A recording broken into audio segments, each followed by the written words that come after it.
వరంగల్లో ఎయిర్పోర్టుకు సంబంధించిన land acquisition కార్యక్రమం మా రెవెన్యూ శాఖ అధికారులు గౌరవ కలెక్టర్ గారు వారి టీం అంతా కష్టపడి ఆ కార్యక్రమాన్ని గడిచిన కొన్ని రోజుల క్రితం ల్యాండ్ అక్విజిషన్ కార్యక్రమాన్ని పూర్తి చేసినందుకు రాష్ట్ర ప్రభుత్వ పక్షాన మా అధికారుల్ని మనస్ఫూర్తిగా అభినందిస్తున్నారు. ఎయిర్పోర్ట్ తో పాటు అండర్ డ్రైనేజీ సిస్టమ్ ఏదైతే ఉందో గౌరవ ముఖ్యమంత్రి గారు వరంగల్ వచ్చినప్పుడు 4,000 కోట్ల పైచీలకు అడ్మినిస్ట్రేషన్ అప్రూవల్ ఆనాడు ఇవ్వడం జరిగింది. దాంట్లో భాగంగా ఫేస్ మేనర్ లో కోరు ప్రాంతంలో గడిచిన వర్షాకాలంలో వచ్చిన వరదలు ఎక్కడైతే ఎక్కువగా దెబ్బతిన్నాయో ఆ ప్రాంతాలని భవిష్యత్తు కాలంలో ఆ ప్రాంతంలో నివసించే వారికి ఇబ్బంది లేకుండా ఉండే విధంగా ఈ డ్రైనేజ్ వ్యవస్థని ఫస్ట్ ఫేజ్ లో రాబోయే వారం రోజులలోపే ఫస్ట్ ఫేజ్ లో కొంత టెండర్లు పిలవడం జరుగుతుంది. దాంతో పాటు మౌలిక వసతుల్లో భాగంగా తాగునీరుకు సంబంధించింది సుమారు 560-570 కోట్లతో తాగునీరుకు సంబంధించిన సెక్టార్ లో కూడా టెండర్లు పిలవడం జరుగుతుంది. దాని మీద కూడా పూర్తిగా సమీక్షించుకున్నాం. వీటితో పాటు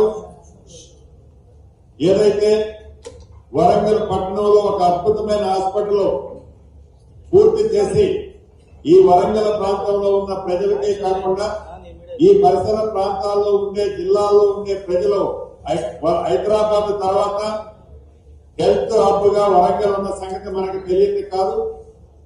అటువంటి వరంగల్లో ప్రభుత్వ హాస్పిటల్ మరింత అద్భుతంగా తీర్చిదిద్దే దాంట్లో భాగంగా అతి కొద్ది నెలల్లోనే దాన్ని కూడా ఎలా పూర్తి చేయాలని ఈ రోజు చర్చించుకున్న దాంట్లో జరగడం జరిగింది. ఇందిరమ్మ ఇల్లు ఆనాడు మొండి గోడలతో ఒప్పజెప్పిన 2 BHK ఇల్లు వాటితో పాటు రాష్ట్రంలో హౌసింగ్ సెక్టార్ నుంచి ఏవైతే middle class below middle class ప్రజలకు కూడా ప్రభుత్వ పక్షాన ఆ middle class below middle class ప్రజల కోరిక ఒక చిరకాల కోరిక ఒక గూడు కట్టుకోవాలని ఆ గూడు కట్టుకునే కాన్సెప్ట్ ఆనాడు రాష్ట్ర విభజనకు ముందు లైక్ కుక్కడపల్లి లాంటి హౌసింగ్ బోర్డు డిపార్ట్మెంట్ తో ఇళ్లు ఏర్పాటు చేసి మధ్యతరగతి కుటుంబాలకు వారి స్థాయికి తగ్గ ఇళ్లు రాష్ట్ర ప్రభుత్వం హౌసింగ్ బోర్డు నుంచి కట్టించే కార్యక్రమాన్ని వరంగల్లో శ్రీకారం చుట్టే ఏర్పాట్లు కూడా యుద్ధ ప్రాతిపదిక మీద చేయాలని ఈ రోజు ఈ సభలో ఆదేశాలు ఇవ్వడం జరిగింది. దీంతో పాటు వరంగల్ కి ఇన్నర్ రింగ్ రోడ్డుకు సంబంధించిన బ్యాలెన్స్ కొంత మిగిలిపోయింది. దాన్ని కూడా కొంత part already land acquisition complete అయింది.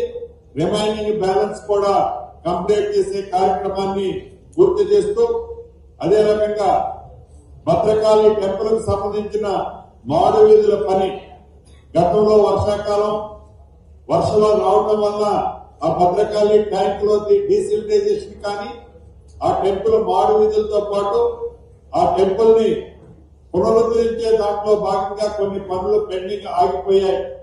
వాటికి సంబంధించింది కూడా ఎలా పూర్తి చేయాలని ఒక టైం లైన్ పెట్టుకొని పూర్తి చేసే కార్యక్రమాన్ని చర్చించుకొని ఈ ప్రెస్ మీట్ అయిన తర్వాత దాన్ని కూడా పరిశీలించడం జరుగుతుంది.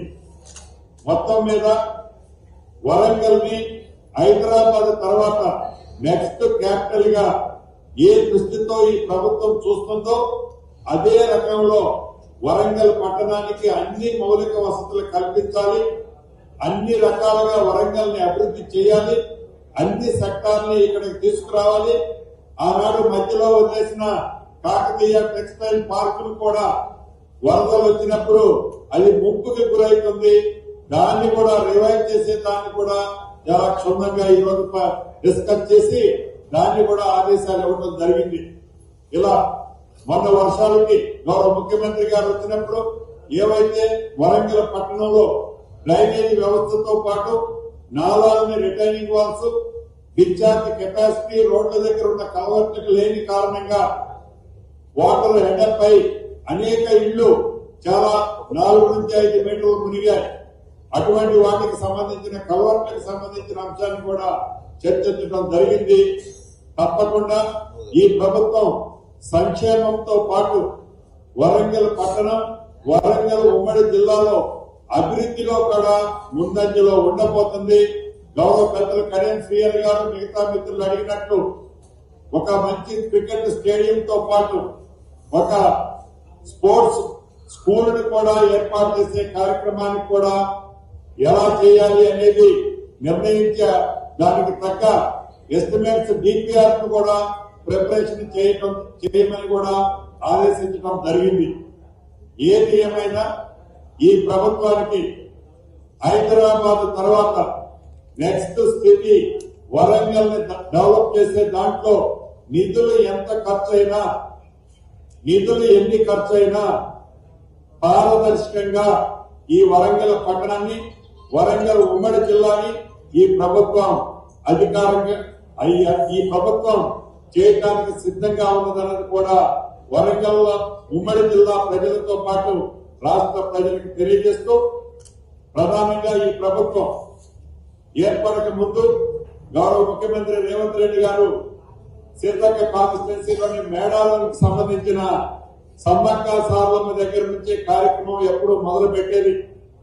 ఈ సమ్మక్క సారలమ్మకు సంబంధించిన మేడారంలో అద్భుతంగా, మహా అద్భుతంగా రాబోయే 200 సంవత్సరాల తర్వాత కూడా